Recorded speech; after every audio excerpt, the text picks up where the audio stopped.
The Benjamin Dixon Show is only possible with listener support. Go to www.thebenjamindixonshow.com to register for our blog and join the Progressive Army. You're sending that big message to the rest of the country. It's so important. You got to get your friends. You got to vote. Because if you lose, it sends a really bad message. It just sends a bad, and they will build it up. Here's the story. If you win, they're going to make it like ho-hum. And if you lose, they're going to say Trump suffered the greatest defeat in the history of the world. This was the greatest. You can't let that happen to me. Well, it did happen to you, Donald Trump. Last night was a referendum on Donald Trump all across the South and Kentucky. Democratic Attorney General Andy Beshear looks like he is ousting Matt Bevin, the sitting Republican governor, Matt Bevin, who had the benefit of having Donald Trump in that speech there in Kentucky Monday night, stomping for him. I believe the vice president went to Kentucky to stomp for him. Donald Trump Jr. I mean, there's so many people who went to Kentucky to stomp for the Republican governor, Matt Bevin, and still he lost by the smallest percentage. I think some outlets are still saying it's too close to call, and then other outlets have called it. We'll see by the time, no telling what the final result will be by the time you listen to this podcast. But it was most certainly a referendum. In Virginia, Democrats won majorities in both the House as well as the state House as well as the state Senate. And now they have a Democratic governor. And so they have full control over the state government for the first time. I don't know, since, well, I guess ever, possibly ever. Now, the place where Republicans held on to everything was not a surprise. Really wasn't. Mississippi, the deepest of the reddest of states.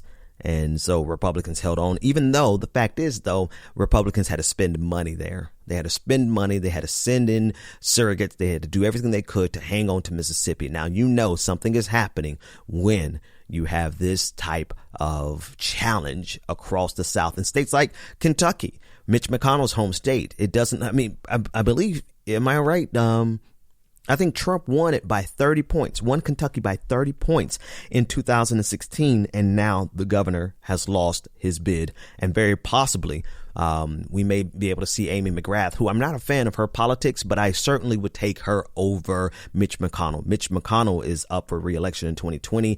And with this major flip in the state, it's very possible that Mitch McConnell can be on his way out. Now, feels like, from all indications, it looks like Amy McGrath might be just a little bit better than Joe Manchin.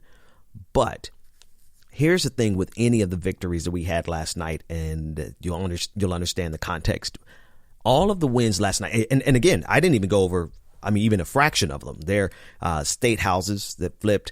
There were mayoral seats that were finally in the hands of Democrats for the first time ever in the history. There are a lot of significant wins that shows that the tide is shifting. But here are 2 points. One thing that you should take away from this, and another thing that you should not take from this. Let's start with what you should not take from this. You should not take from these victories last night that Republicans, by any measure, are going to support the Democratic nominee, no matter who it is, no matter how far to the right you try to find a Democratic nominee. Just because these races were won, there was large turnouts, right? There was some conversion of voters, yes. But more than anything else, it was organizing on the ground that gave us victories last night. And so Democrats should not take this as any indicator that they can appeal to Donald Trump voters.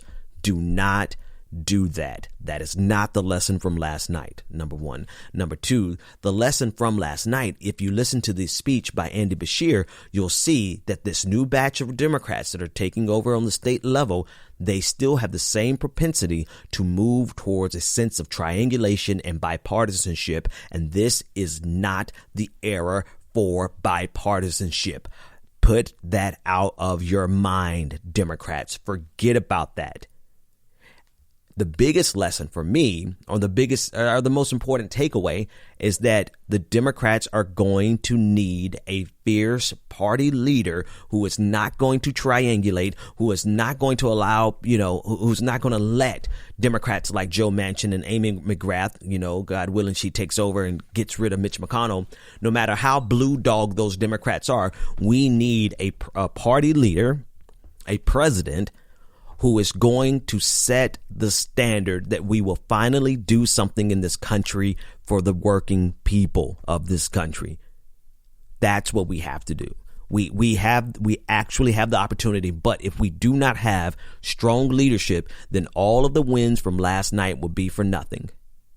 We will see Democrats trying to triangulate and trying to work with Republicans because for whatever reason, you can decide this for yourself. I tend to think that Democrats are recklessly idealistic and recklessly civil. And they put more emphasis on processes, the institutions, and civility. The last part being the worst of it. And so they look to the Republican Party and just believe that there has to be a better angel amongst the Republicans. There isn't. There aren't. There are no good Republicans. I'm sorry. You have to take that. And you're like, well, Ben, you can't be absolutist. But you have to understand when you're dealing with people who would burn all of this down for the sheer pleasure of just getting one small political victory. They will see this entire thing burned down just to be able to tell you, I told you so. Then we cannot operate idealistically. It is, in a sense, forgive this phrase, but it's almost the best of times and the worst of times in terms of our political ideology. We have to operate as though they are fighting us like they're willing to see the world burn. But then at the same time, we do not want to lose our idealism. And you have to be able to do both at the same time. You have to be able to look at these bastards and say, I will not give you an inch. I do not trust you. I will not be burned by you again. I know who you are, Republicans. I know what you're after. I know that you will betray everything that you believe just to get a political victory. Therefore, I'm not going to give you an inch. But what I will do is give you Medicare for all. What I will do, I would do things that will help you, even if you don't want those things. I will put in policies that will materially change your life. So you have to be willing to be both a fighter and a person who cares. That's the only thing. That's the only thing these Democrats need to be able to do. They have to go in and fight like hell. And let your idealism and all of your wish, all the things that you hope for humanity and all that, all of that idealism, let it come out through policy that helps. It's like the exact opposite has been happening for the longest time with the Democratic Party. And I see an inkling of that in that Andy Beshear in his speech last night. I'll see if I can play a piece for you. But I hear it. I hear this appeal towards our better nature. There is no better nature in the Republican Party, period. You have to operate underneath that premise because they are snakes that will skin you alive. They will stab you. Stabbing you in the back is the least of the problems. They are a death cult solely focused on accumulating economic and political power, and they will do anything to do it. And so if you go in there, Andy, and you go in there with this idea that you can work with Republicans, they will destroy you before you even get started. And so what you have to do, you have to fight like hell. Don't give them an inch, but give them Medicare for all. Give them policies that will, irrevocably change your life for the better. But for so long, we've had Democrats go in and try to give us they go in and try to be the better angels and appeal to civility and appeal to bipartisanship and end up getting nothing done. You see what I'm saying? So instead of going in with your eyes, with your heart on your sleeves, and we just want to get along, and we just, it's not really about left or right. It's about right and wrong. That's one of the lines from his speech last night. No, it's absolutely about left. It absolutely is about pushing this country in a direction that's going to benefit the masses. And that agenda it's on the left. It's on the left without question.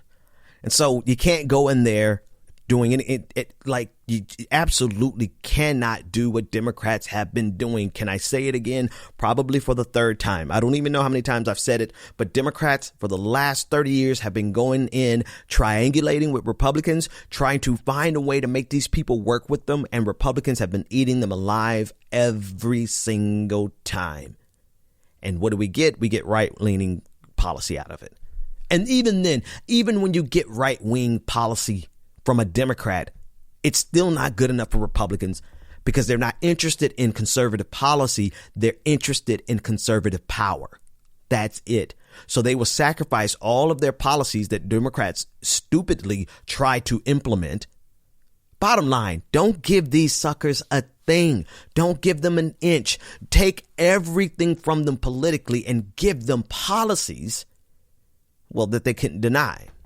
That life is so much better now that they have Medicare for all. Now life is better now that they have tuition, free college tuition. That, you know, they're just things that are in place that make society better. And you can't do any of that if you try to work with people who understand that your weakness is that you try to work with them. When people know that you have a fetish for working with them, for bipartisanship, they will destroy you every single time, and they will destroy you through your idealism. So go in there and fight like hell for the right reason. Go to www.patreon.com/The BPD Show and support The Benjamin Dixon Show. Well, actually, we got to do it like this. Patrons, you showed out yesterday, and so I am required by custom and law to put a little bounce to this thing. Welcome to all of our newest patrons. Edward Smith II, thank you for becoming a patron. T. Cozy, thank you for becoming a patron. Jared, thank you for becoming a patron. Benjamin Brazil, thank you for becoming a patron. David McComb, thank you for becoming a patron. Henry B., thank you for becoming a patron. Jason W. Brooks, thank you for becoming a patron. Now say this with me. Listen, it ain't nothing but a patron party. You say. It ain't nothing but a patron party. You say. You too can join this patron party by going to www.patreon.com/The BPD Show. Yes, I just absolutely made a song out of you becoming a patron. Become a patron and join the patron party. But it only works when I have multiple patrons to talk. You know, I can't throw a patron party for like, I mean, I'll definitely, you know, mention your name, but it just doesn't seem right to try to throw a whole patron party. You don't have a party with just two people, right? Me and the one new patron. So keep the patronage coming. I mean, it's important. Like I'm having fun with it, but it's really important because we need you more than ever before. Patreon.com. All right. So Kamala Harris came out with a plan that everyone is talking about this morning. Kamala Harris is suggesting more funding for after school programs that essentially provide care that keeps your kids at school until 6 p.m. from 8 a.m. to 6 p.m. The premise behind it is to make sure that working parents, which most of us are, don't have to quit their jobs or rearrange their entire workday to get home to take care of their kids at 2:00 in the afternoon. Now, this is a real thing. I don't necessarily have a problem with her plan. A lot of people are complaining that it's like, you know, you don't want to keep the kids at school for that long. And I agree. But at the same time, so many of us are faced with situations that if we don't have childcare after school, we literally have to leave our jobs. I literally left one of the best jobs I've ever had in corporate America, a company called HubSpot in Boston. It was great. I was with them when they went public. It was fun. It was a great experience. It was probably one of the few experiences that made me say, this capitalism thing can actually be decent. It's not true, but it made me feel that way. But anyway, that's besides the point. I had to leave the job because it was either my wife left her job at Harvard or I left my job at HubSpot. We moved to Boston for my wife to get that job at Harvard. So it was me. I had to leave my job because my kids went from being in aftercare or childcare, daycare, you know, pre-K, to going to public schools, and public schools get out at 2:30, 3 o'clock. So we had to make a decision, and I had to leave my job and started freelancing. There was no way. I mean, my company tried to accommodate me as much as they could, but there really wasn't anything that I could do from 8 to 2, right? Because other people, our company was a service company, a software service company, and I had to work with other people. And at their jobs, I had a portfolio of about 30 clients, and at their jobs, they did their best work after 2. You know, most of my appointments, all the consults that I gave were after 2 o'clock. So there's nothing my job could do. And so that's reflective of this entire system that we have to make some type of accommodation for parents, or we have to change the way the system works. Now, this is the alternative that's being talked about online versus Kamala Harris's plan to extend the school day to 6 o'clock. And she's not talking about instructing students until 6 o'clock. She's talking about making sure that there's like aftercare funding and all those type of things, enhancing what's already there to make sure everyone has access to it. Okay. But a better solution is to shorten the workday, right? If we shorten the workday, and there've been experiments with it, not only shorten the workday, but shorten the work week, productivity goes up. There's a lot of time in anyone's day that it's just, it consumes so much of our lives in exchange for most of us just living paycheck to paycheck, right? The reality, I mean, think about it. Like, I don't even actually care about her policy plan to discuss it anymore, because I just want you to think about the way our world operates, the way we're set up. You are literally giving up the majority of your day, right? Because you're giving up a third of your day, and you're giving it up for something that really, at the end of your life, if you're lucky, it would have helped you to get a modicum of a retirement.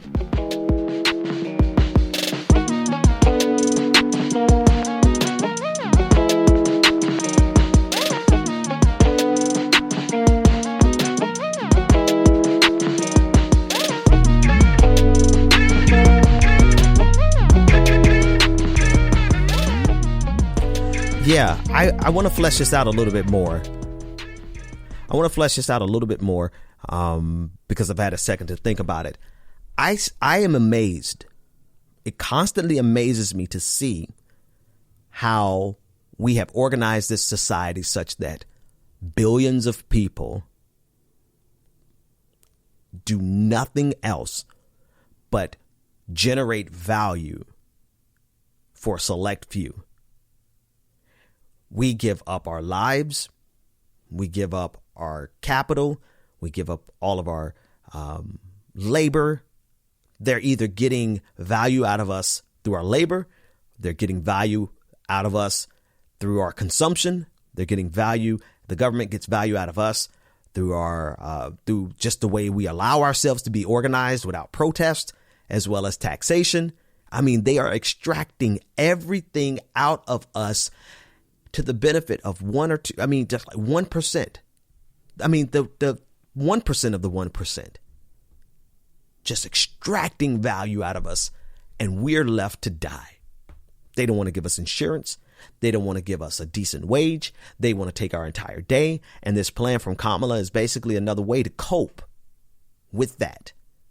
And I use the word cope intentionally, because how many people are accustomed to living on the edge? I'm really blown away, and I don't want to see this happen, but I'm really blown away that we don't have a lot more violence from people who just snapped because of the pressure. People who cave we are trained to be hardened and to just accept the fact that we constantly live on the edge, and that we just barely, like, some of us don't make it, but then we get excited when we make it to the end of the month and we have $5 left over. That's actually a win for us. Do you know all the wealthy people in the world who would probably kill themselves if they had to live with the emotional trauma that each of us have become accustomed to? At the end of the month, we're happy if we can get a zero balance and not go into the overdraft. Because they are to extract wealth out of us. They are there to extract wealth out of our poverty. And this is how we organize our society. So I just stand in amazement and awe. Almost, I don't really even mean that as a compliment, that we haven't burned this shit down yet. Because there's so much more value. I tweeted this the other day. It's like, I mean, do you understand the waste of human capital for us to just be organized in a way that all we do, we're just trained. The only thing that we extract out of us, the only thing that is drawn out of us is our ability to work for somebody else in a consumerist society, to make widgets. That's it. That's such a waste of human capital and human potential. And the way they get away with it is because we are hardened. We've become used to the torture.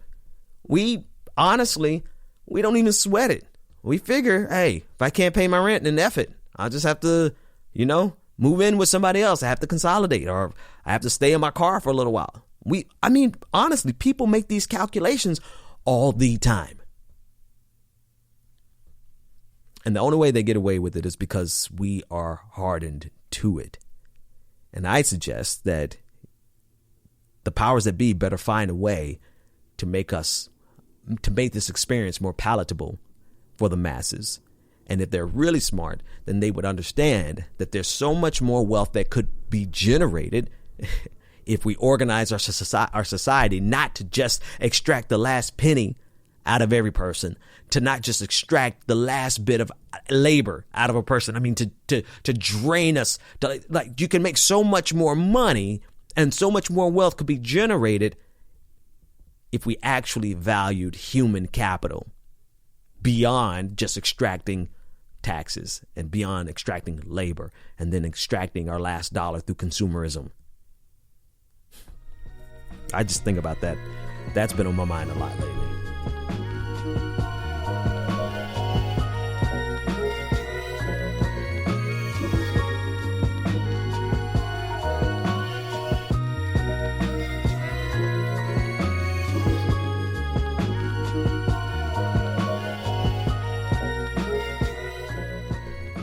I just see it's such a huge waste, man. People are more than workers. We are more than our labor.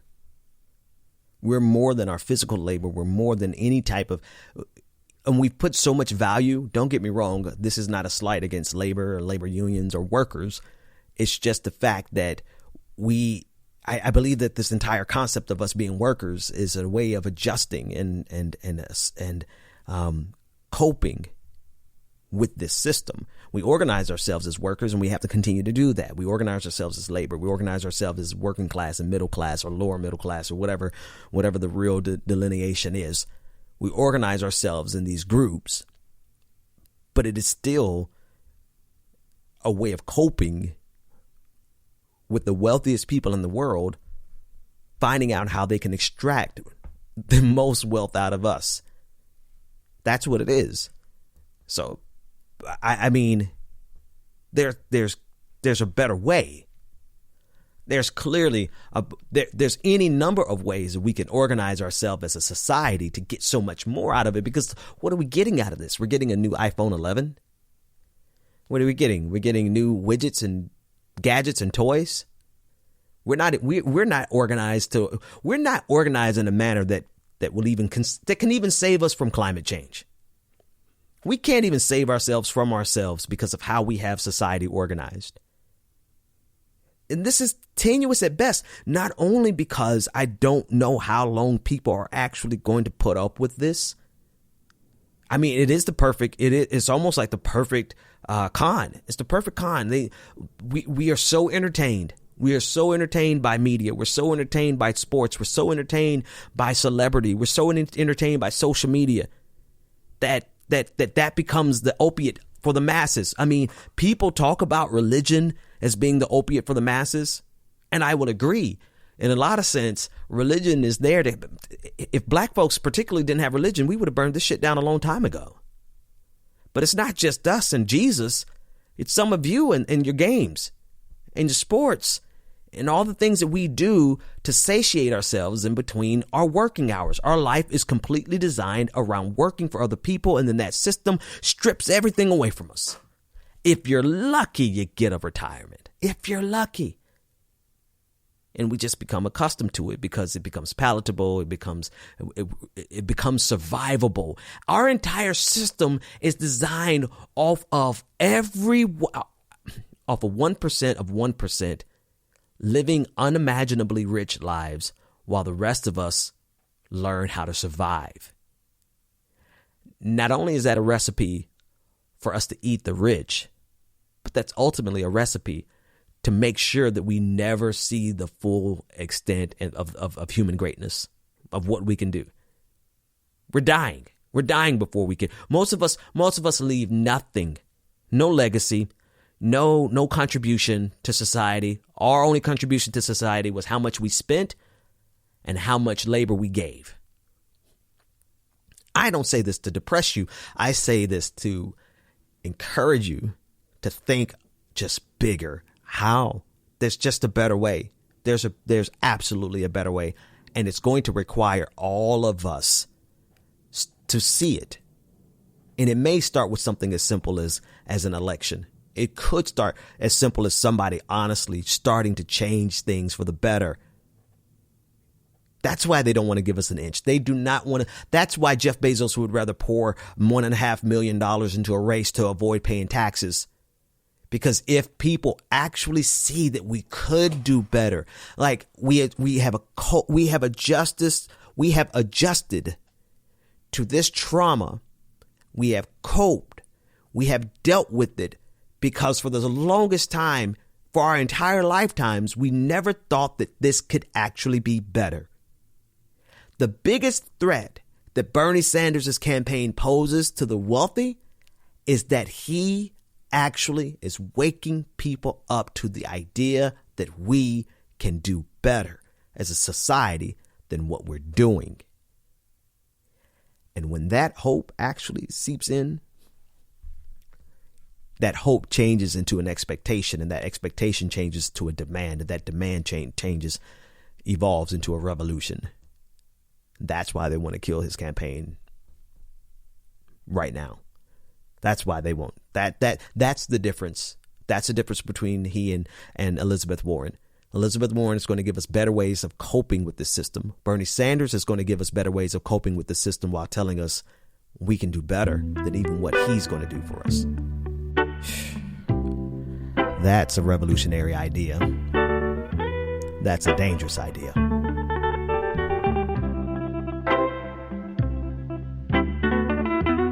The Benjamin Dixon Show is only possible with listener support. Go to www.patreon.com/The BPD Show and support The Benjamin Dixon Show. If you like this episode, be sure to share, like, and subscribe.